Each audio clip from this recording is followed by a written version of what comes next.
베드로는 사방을 두루 다니다가 르다에 내려가서 거기에 사는 성도들도 방문하였다. 거기서 그는 8년 동안이나 중풍병으로 자리에 누워있는 애니아라는 사람을 만났다. 베드로가 그에게 애니아여, 예수 그리스도께서 그대를 고쳐주십니다. 일어나서 자리를 정돈하시오 하고 말하니 그는 곧 일어났다. 르다와 샤론에 사는 모든 사람이 그를 보고 주님께로 돌아왔다. 그런데 요빠에 다비다라는 여제자가 있었다. 그 이름은 그리스 말로 번역하면 도르가인데 이 여자는 착한 일과 구제 사업을 많이 하는 사람이었다. 그 무렵에 이 여자가 병이 들어서 죽었다. 그래서 사람들이 그의 시신을 씻겨서 다락방에 두었다. 르다는 요빠에서 가까운 곳이다.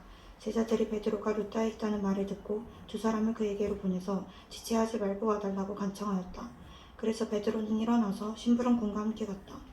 베드로가 그곳에 이르니 사람들이 그를 다락방으로 데리고 올라갔다. 과부들이 모두 베드로 곁에 서서 울며 도르가가 그들과 함께 지낼 때에 만들어둔 속옷과 겉옷을 다 내보여 주었다. 베드로는 모든 사람을 바깥으로 내보내고 나서 무릎을 꿇고 기도를 하였다. 그리고 시신 쪽으로 몸을 돌려서 다비다여 일어나시오 하고 말하였다. 그 여자는 눈을 떠서 베드로를 보고 일어나서 앉았다. 베드로가 손을 내밀어서 그 여자를 일으켜 세웠다. 그리고 성도들과 과부들을 불러서 그 여자가 살아있음을 보여주었다. 그 일이 온 요빠에 알려지니 많은 사람이 주님을 믿게 되었다. 그리고 베드로는 여러 날 동안 요빠에서 시몬이라는 무도장애의 집에서 묵었다.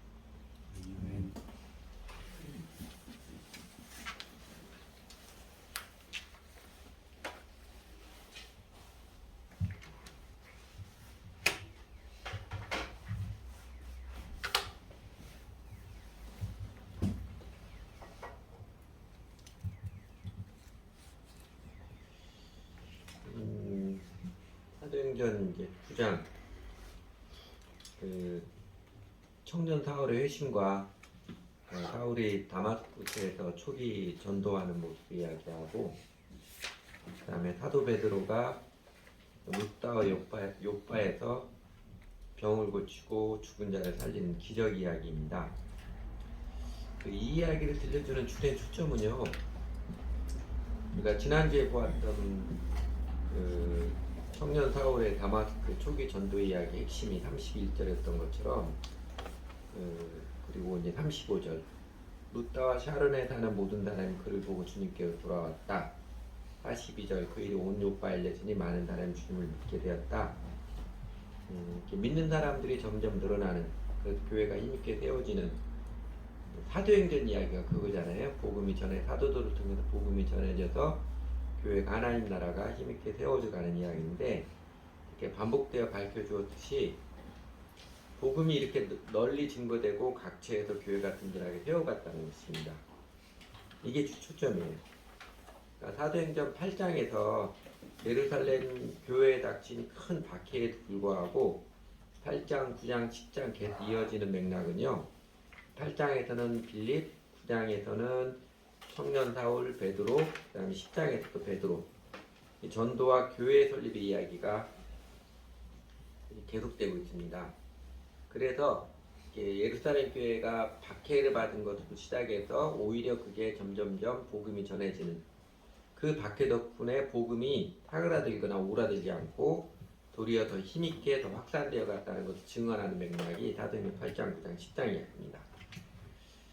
그 가운데 오늘 본문 베드로가 루다에서 중풍병에 걸린 애니아를 고쳐주고, 그 다음에 요빠에서 죽은 다비다 도르가를 살려낸 모습들을 통해서 또 35절, 42절에서 반복하다시 많은 사람들이 예수가 그리스도 주님이심을 믿게 되었음을 증거해 주는 데는요, 또 이런 메시지도 담고 있는 것 같습니다.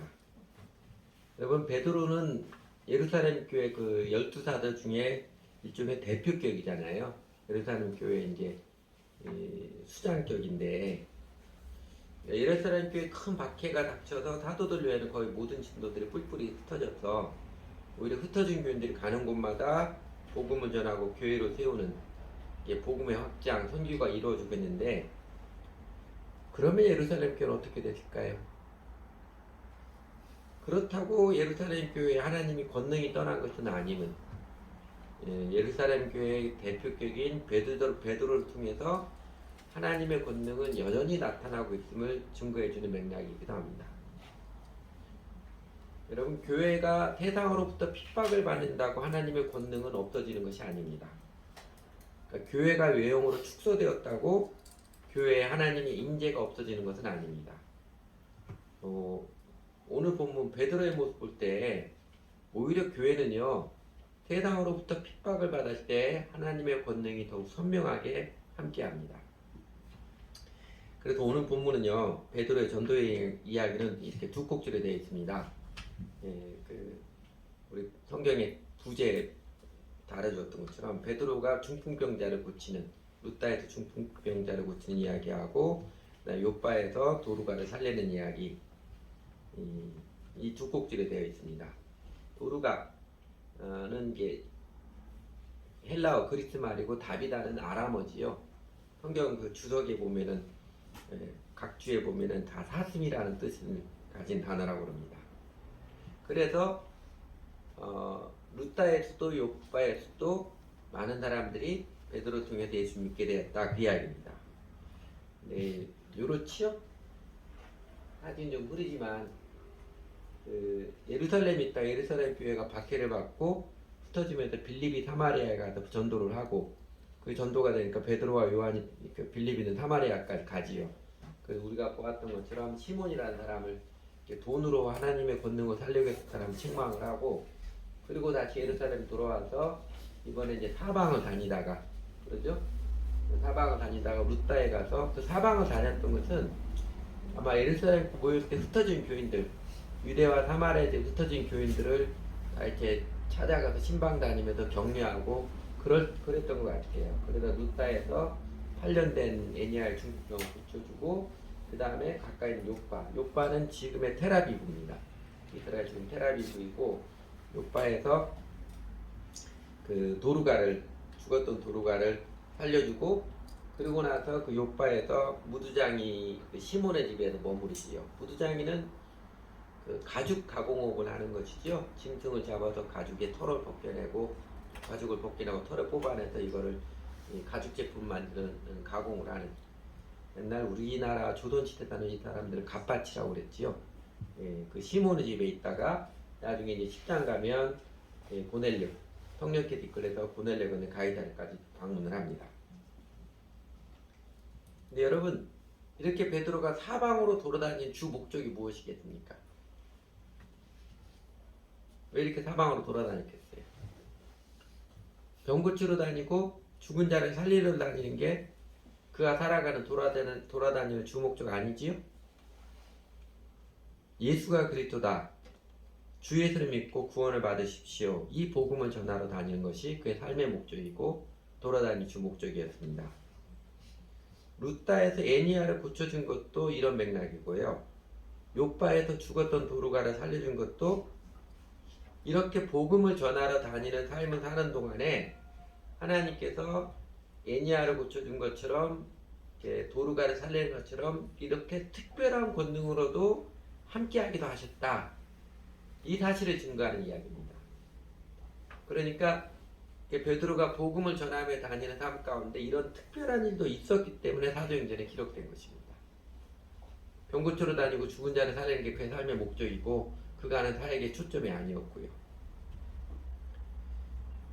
사실 사도행전 전체가 하나님께서 이렇게 놀라운 권능으로 사도들과 함께 하셔서 복음이 힘있게 증거되고 많은 사람들이 회개하고 주님으로 믿는 역사가 힘있게 전개되겠음을 알려주는 게 사도행전 전체 이야기지요. 그러므로 복음서에서 예수님께서 이 땅에 내려오셔서 활동할 주 목적이 기적을 베푸는 것이 아니고 하나님 나라의 복음을 실현하고 증거하는 것이었듯이, 사도행전에서 사도 베드로의 행적도 또 사도 바울도 주 목적은 기적을 행하는 것이 아니라 복음을 전하는 것이었습니다. 그렇다면 오늘 우리도 함께 이제 교회의 사역, 하나님 나라 운동을 행하며 살아갈 때 복음 증거와 기적에 대해서 어떻게 생각할 것인가, 그 견해, 가치관을 다음과 같이 정립할 수 있을 것 같습니다. 첫째는요, 기적, 하나님의 역사를 우리 사람의 힘으로 만들어내려고 하지 말아야 합니다. 하나의 기적, 하나님의 역사가 우리가 예수님을 따르고 또 교회 공동체를 이루어가는 그 목적과 초점이 되는 게 아닙니다. 성령님의 역사를 우리 사람의 노력으로 이끌어 당기려는 좀 예처로운 노력, 부질없는 추구하지 말아야 합니다. 그 사람이 종교적인 퍼포먼스를 얼마나 세게 잘하느냐에 따라서 신이 역사할 것이냐, 신의 능력이 나타날 것이냐, 그렇지 않느냐 결정된다고 여기는 것은요, 이방 종교의 신앙입니다.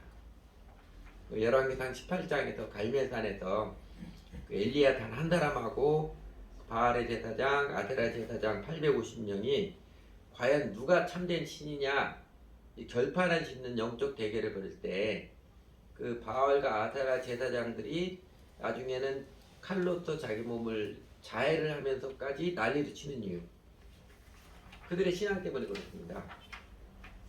자신들의 일상의 삶이 아니라 마치 굿하듯이 종교의식의 극적인 몸부림이 신을 감동시키고 움직일 수 있다고 여기는 그들의 신앙 때문입니다. 그러니까 그들이 다른 사람들 보기에 눈이 휘둥그레지는 그 춤과 노래, 폼 잡는 의식의 연출뿐만 아니라 그래도 안 되니까 극단적으로 자해를 해서 신으로 하여금 어떻게든지 능력을 내려줄 수밖에 없게 만드는 그런 시도를 행합니다. 제가 보기에는 거의 자해 공갈단 수준인 것 같아요. 그래서 이방 종교들은 그 신도들의 정상적인 삶에는 관심 없습니다. 단지 종교의식, 제사의식, 그 폼나게 치르는 것에 올인을 하지요. 신도들이 어떻게 사는가는 관심 없고 그 제의의식을 참석하라는 것에만 관심이 많습니다. 안타까운 것은 기독교 교회 안에서도 신앙의 도리를 제대로 가르치고 제대로 배우지 않으면 이방 종교의 풍습을 인간은 참 쉽게 답습을 합니다. 그게 죄인의 심리에 부합하니까요. 그래서 오늘날의 교회 안에서도 신앙생활을 하면서 자신들의 정상적인 삶의 태도를 사랑과 진실함으로 세워가는 것은 관심 없고 그냥 예배 기도 드리면 되었지, 예배 기도 많으면 많을수록 좋은 것이냐 몰빵하는, 그것만 몰빵하는 모습들이 적지 않습니다. 생활직 예배이고 신앙은 삶입니다. 우리가 오늘도 교회당에 와서 예배의식에 참여하는 이유, 왜 그래요? 우리가 살아가는 모습, 직장에서 사회에서 살아가는 내 삶의 마음의 동기와 목표, 삶의 태도를 정직하고 아름답게 사랑으로 살라는 하나님의 계명에 따라서 살아갈 것임을 우리가 고백하고 의뢰하는 신앙 고백의 시간입니다. 그 정직한 신앙, 하나님 나라와 의를 구하는 삶에 우리 하나님께서는 일상의 삶 가운데 함께 하신 은총으로서 하나님의 권능을 함께 하심을 체험케 하십니다. 마치 약발 떨어지면 마약 다시 맞으러 가는 것처럼 예배 드리는 게 이 시간 만에 가서 뿅 가게 하는 그런 방식이 아니고요. 그러므로 신앙생활 하면서 기적이나 신비한 광경이나 체험을 추구하거나 만들어내거나 그런 것에 연연하지 마십시오. 갈멜살 바알 제사장들이 헛되이 삽질하듯이 그냥 어떻게든지 길을 써서 하나님의 능력을 내가 끌어당기려고 하는 노력, 애처롭고 부질없을 뿐입니다. 그런 거 하지 않아도 됩니다. 한두 번 이야기 들었던 것 같은데 한국교회 전설적인 인물 중에 한 사람이 그 평양의 그 산정회 교회에서 주기철 목사님 순교하셨던 산정회 교회에서 주일학교를 다녔던 방지 목사님이시죠. 104세까지 사셨습니다. 그분이 100살은 노년에 한번 이렇게 일갈하시더라고요. 요새 목사들은 성령을 만들어내려고 해, 이러고 일갈하시더라고요. 우리가 기억해야 합니다. 성령 우리가 만들어내는 게 아니라 성령님이 인도하실 따라 우리가 따라가야지요. 그리고 성령님은 우리 사도행전에 명확히 보는 것처럼 교회를 통해서 복음이 전해지고 하나님 나라의 통치, 하나님 나라의 운동, 하나님의 통치가 전해지는 것이 성령님이 하시는 주된 일입니다. 둘째는요, 하나님께서는 오늘날 우리에게도 정직한 제자들에게 기적과 같은 깜짝 놀라게 하시는 손길로 큰 위로와 격려를 베풀어 주실 수 있습니다. 또 베풀어 주시곤 합니다.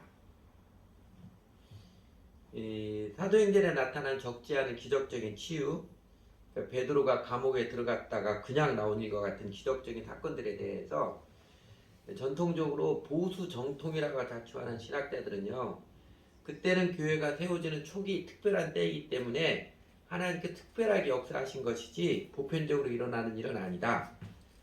사도행전의 특별한 기적은 끝났다. 오늘날은 없다. 이렇게 말해왔습니다. 왜냐하면 실제로 교회에서 오늘 본문에서 베드로가 기도로 중풍병자를 고치고 죽은 자 살리고 하는 그런 일이 일어난 경우가 없었기 때문에 그렇습니다. 그런가 하면 이제 20세기 초에 시작한 미국의 그 LA 파사데나 시작한 이제 순복음교회 같은 은사주의 운동을 하는 교회에서는 여호와의 손이 짧아졌느냐 이 구약 성경의 말씀 인용하며 반문하면서 오늘날에도 사도행전은 계속된다. 얼마든지 기적은 일어난다.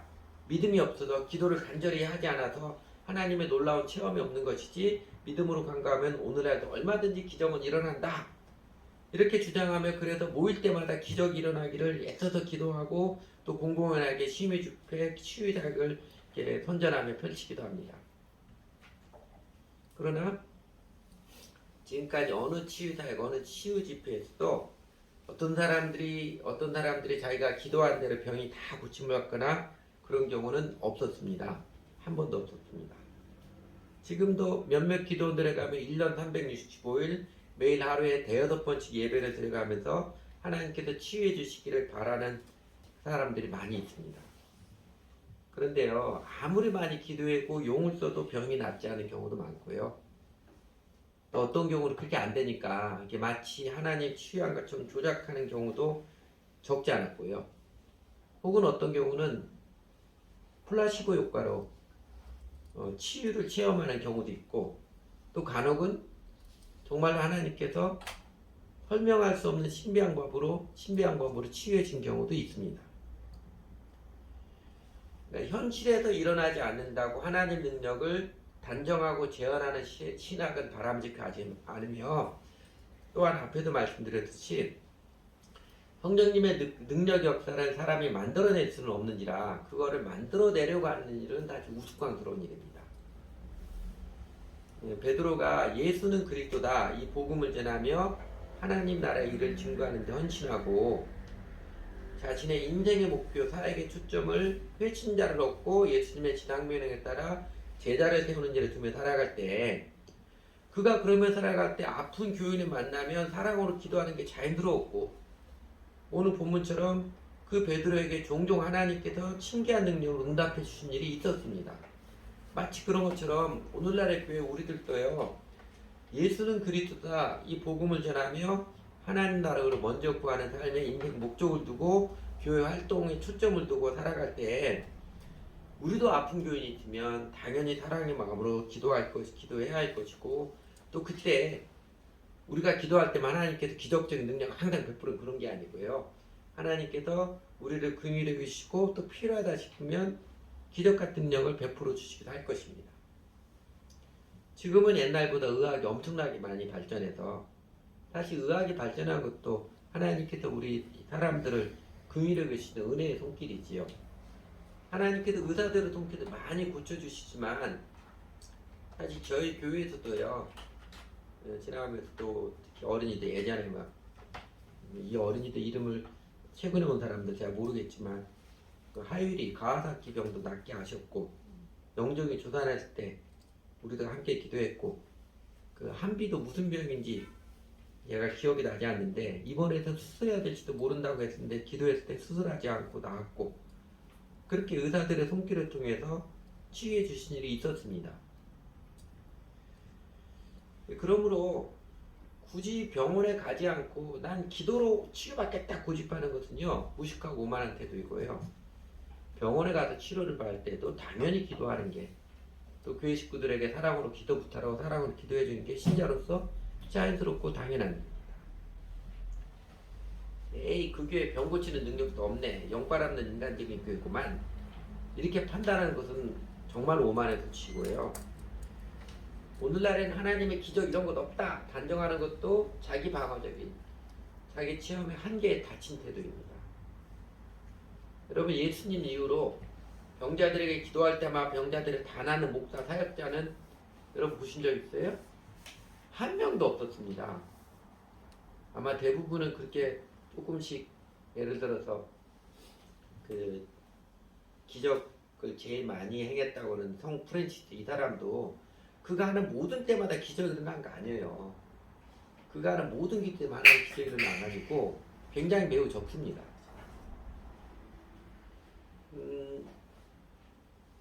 그러나 예수님을 따르는 정직한 제자들의 교회는요, 하나님께서 병도 고치게 하시는 짭짤한 은총을 내려주시기도 하셨습니다. 그러니 여러분, 어디서 병 고치는 사역한다고 집회하거나 그런데 혹하지 마십시오. 우리가 열심히 기도하면 하나님께서 물론 병들을 때 열심히 사랑으로 기도해야지요. 근데 우리가 막 열심히 더 간절히 기도하면 우리가 원하는 대로 병 고치는 기적이 나타나는, 그렇게 착각하지 마십시오. 그렇다고 기적 없다고 마음 닫고서는 그냥 기도도 안 하고 그냥 살아가지 마십시오.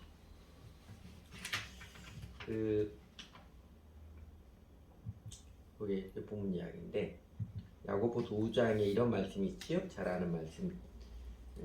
치유와 기도와 하나님의 기적에 대해서 권고해 주신 말씀 중에 하나인데, 여러분 가운데 고난을 받는 사람이 있으니까 그런 사람은 기도하십시오. 즐거운 사람이 있으니까 그런 사람은 찬송하십시오. 여러분 가운데 병든 사람이 있으니까 그런 사람은 교회의 장로들을 부르십시오. 그 장로는 오늘날 같은 목사, 교회 지도자들입니다. 똑같습니다. 목사, 장로, 감독, 교회 지도자를 일컫는 다른 명칭이에요. 그리고 그 장로들은 주님의 이름으로 그에게 기름을 바르고 그를 위하여 기도하여 주십시오. 믿음으로 간절히 드리는 기도는 병든 사람을 낫게 할 것이니 주님께서 그를 일으켜 주실 것입니다. 또 그가 죄를 지은 것이 있으면 용서를 받을 것입니다. 그러므로 여러분 서로 죄를 고백하고 서로를 위하여 기도하십시오. 그러면 여러분은 낫게 될 것입니다. 의인이 간절히 기도는 큰 효력을 나타냅니다. 여러분 이 말씀이 교회 장로들, 그러니까 교회 지도자들이 기도하면 항상 낫습니다. 이걸 가르쳐 주는 게 아니지요.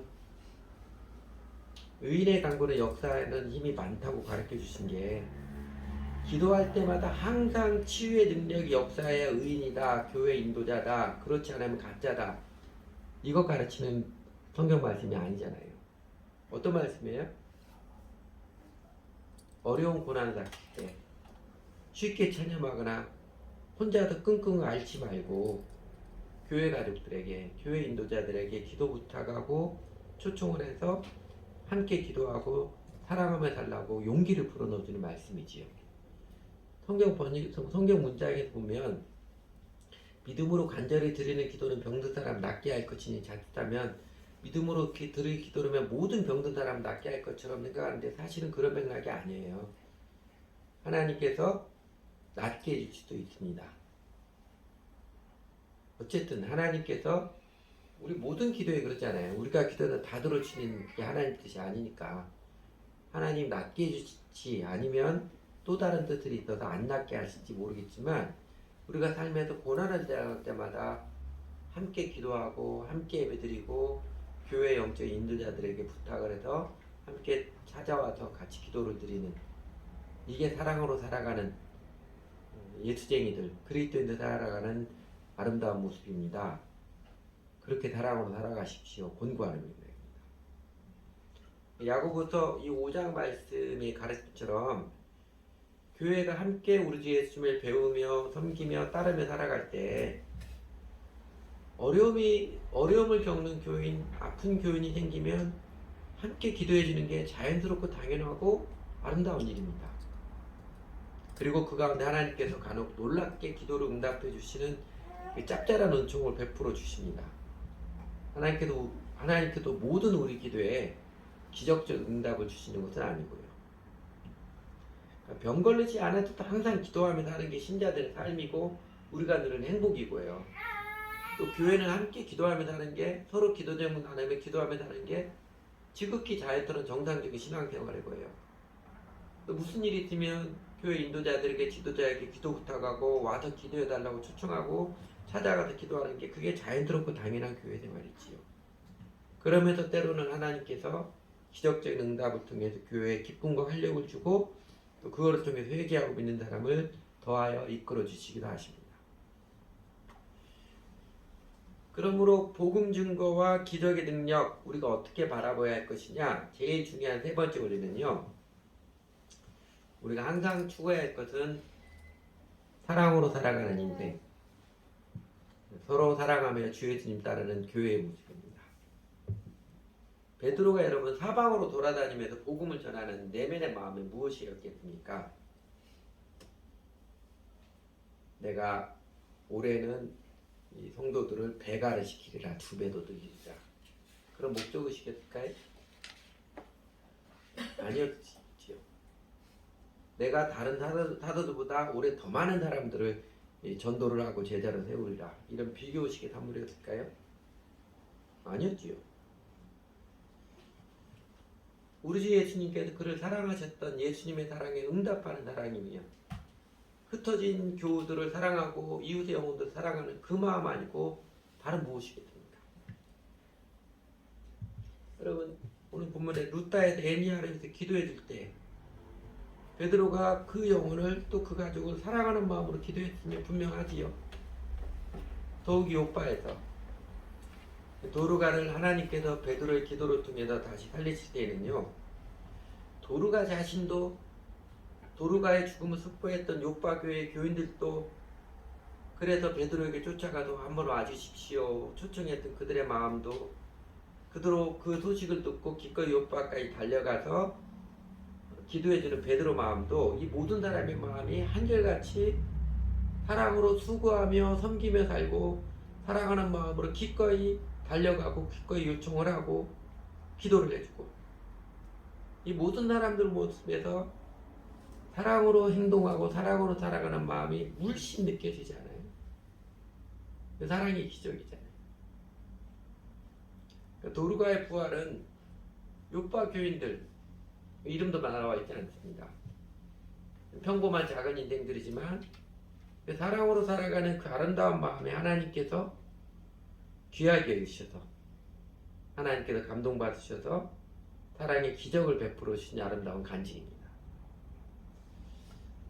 사도행전 전체가 예루살렘 교회와 안디옥 교회를 중심으로 예수는 그리스도다, 하나님 나라의 복음이 성령의 권능으로서 예루살렘부터 온 유대와 사마리아 땅끝까지 증거되는, 점점점 번져가는 기록입니다. 이 사도행전을 보면서 우리가 놓치지 말아야 할 것은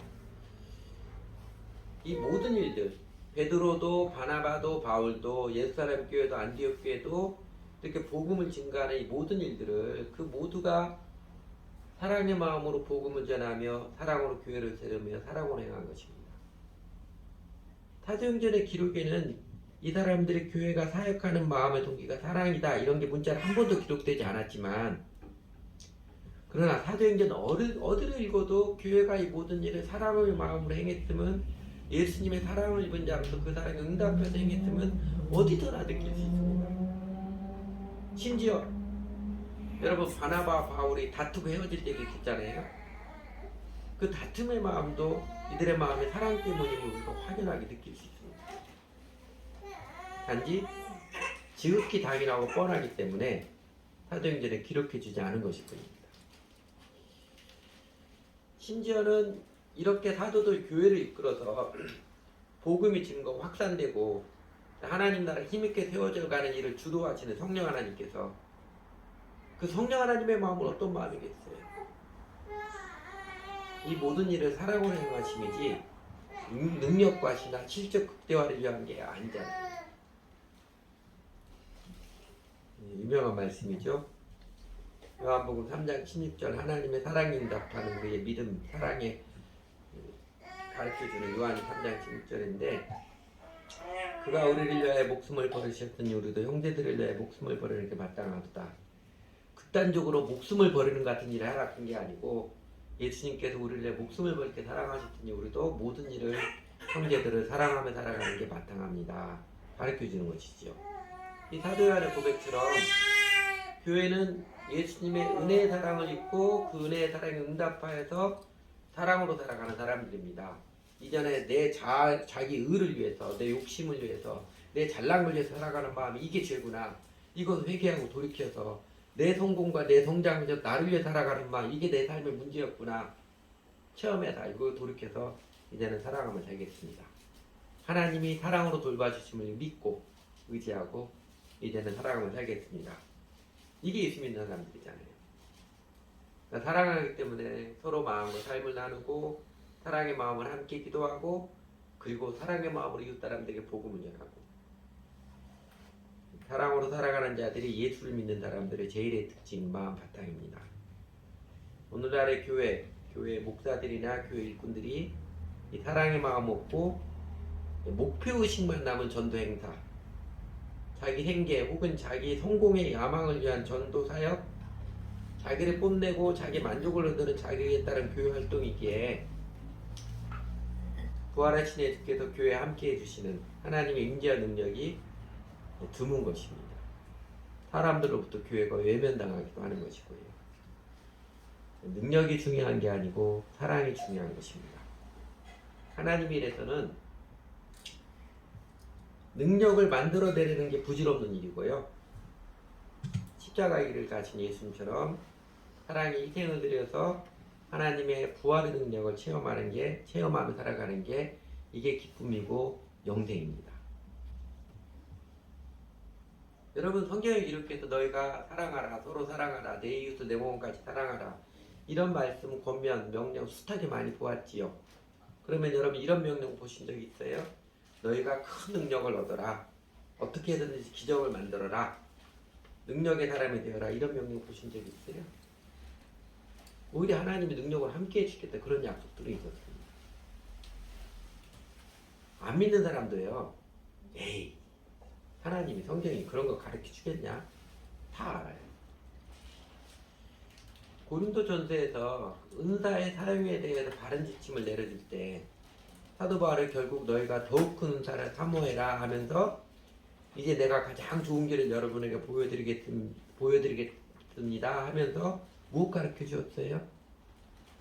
고린도전서 13장 무슨 일을 행하든지 사랑을 행하십시오. 그거 가르쳐 줬지요. Christianity is only a love affair. C.S. 루이스 말처럼 예수를 믿는 것은 오직 사랑을 행하는 삶입니다. 이 사실을 하나님께서 다시 교회 역사를 통해서도 확연하게 드러내 주셨습니다. 여러분 기독교 역사에서 제일 훌륭한 신앙인으로 꼽히는 사람들은 어떤 사람들이었습니까? 우리나라 대한민국 교회 짧은 역사에서도 세월을 가면 결국 사람들이 존경하고 훌륭한 신앙 손꼽히는 사람은 어떤 사람들이었습니까?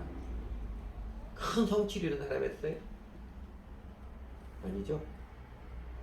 정말 하나님 사랑하고 이웃을 사랑으로 살아간 사람들을 하나님께서 기억하시고 사람들도 기억하십니다. 역사가들의 평가하면 기독교의 역사에서 예수를 제일 닮은 사람이 제일 훌륭한 신앙으로 꼽히는 첫 번째 사람이 아치스티의 성자 프란시스이고 두 번째로 꼽히는 사람이 프라이팬과 주전자의 아버지 브라더 로렌스이지요. 아치스티의 성자 프란시스 그의 삶 가운데 하나님께서 기적처럼 신비한 체험들을 종종 내려주지만 그러나 그는 그것을 자랑하거나 과시하거나 또는 그것을 추구하며 살지 않았습니다. 주여 나라의 평화의 도구를 써주셔서 그의 기도가 그의 삶을 대표하듯이 십자군전 얘기가 일어났을 때 이건 하나님의 방법이 아니다. 십자군에게도 제자들 선교사를 보내고 그 이슬람 사람들에게도 선교사를 보냈던 것처럼 그는 사랑으로 삶을 살았던 사람입니다. 오늘 아침 번철에 오믈렛을 구우면서 거룩한 하나님의 임재를 느꼈다고 고백하는 브라더 로렌스 40년 넘도록 수도원 지하 주방에 살았지만 그의 사랑의 삶은 그토록 아름다운 것입니다. 그의 사랑의 삶은 그토록 아름답고 존귀하기에 하나님은 역사를 통해서 역사가 흘러갈수록 그의 신앙과 삶을 선명하게 새겨주신 것입니다. 그렇게 능력, 결과, 성공, 성취에 목매어 살아가지 않고 기꺼이 자신을 들여서 사랑으로 살아가는 자들이 그리스도인들이고 그 그리스도인들에게 하나님께서는 정말 함께 하시며 종종 부활의 능력을 베풀어 주십니다. 세상의 모든 영혼들의 아픔과 고통과 죄의 짐을 외면치 않으시고 끌어안으시며 모든 사람을 사랑하셔서 십자가를 지신 사랑의 예수님을 하나님께서는 부활케 하심으로써 하나님은 최고의 권능을 베풀어 주셨습니다. 베드로, 도루가, 요파 교인들, 바울, 프렌시스, 브러더 로렌스, 그렇게 사랑으로 살아간 사람들, 기적을 연출하겠다고 큰 열매를 거두겠다고 연연한 사람들이 아닙니다. 어쩌면 그들은 자신들을 드러내기를 참 싫어한 사람들이 있고 자신들이 큰일 하겠다고 연연하고 나선 사람들이 아닙니다. 오직 주 예수님의 사랑에 응답하여서 자신들을 잊어버리고 다른 사람을 사랑하며 살아가기에 인생을 들여진 사람들입니다. 그 사랑으로 살아가는 믿음의 인생이 아름답고 존귀한 것이며 그리고 하나님께서는 부활의 생명과 능력으로 함께해 주십니다. 그 사랑으로 복음을 전하며 서로 교제하며 함께 기도하며 사는 존귀한 인생으로 영생의 삶으로 하나님께서는 우리도 부르셨습니다. 같이 기도하지요.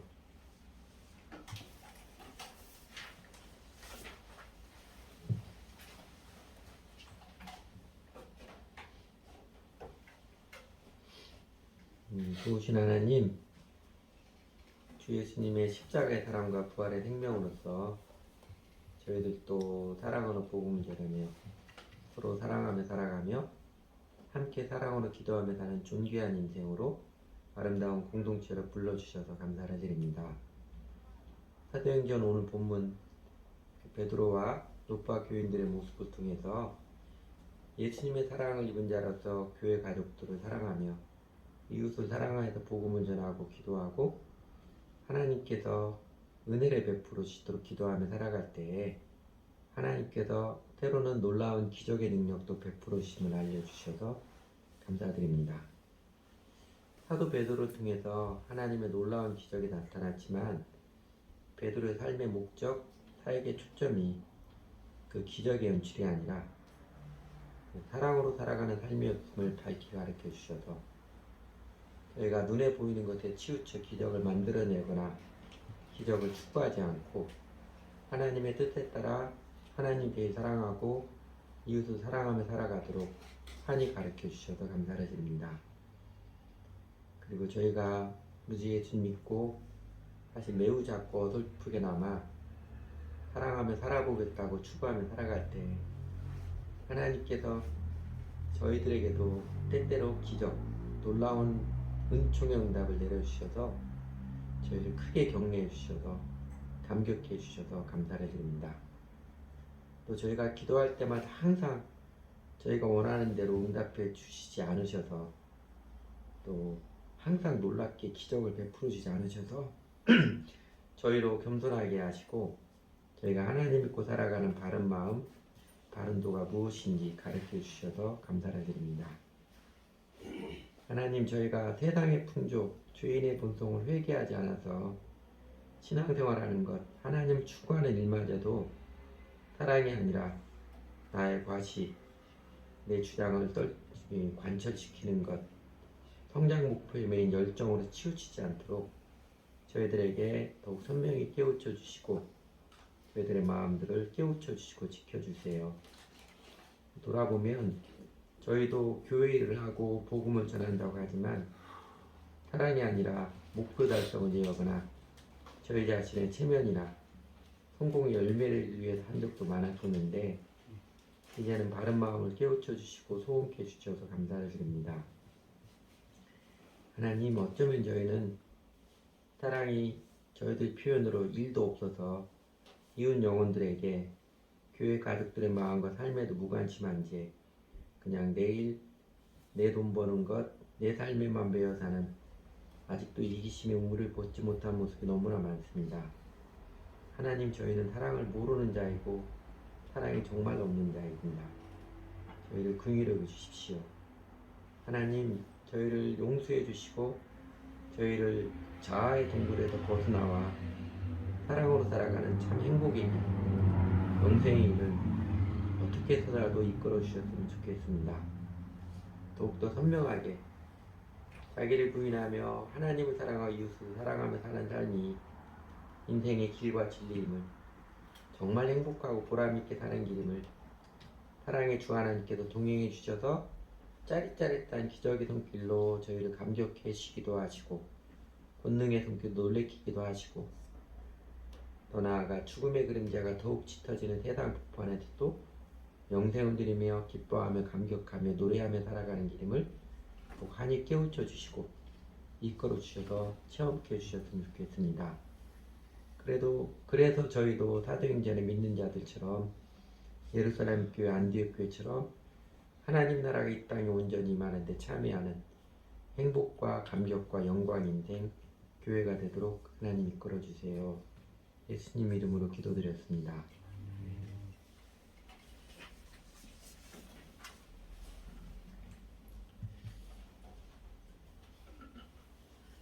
제일 큰 계명에 따라 살아가고자 하는 저희들의 믿음과 사랑의 마음 이 찬양으로 고백드리도록 하죠.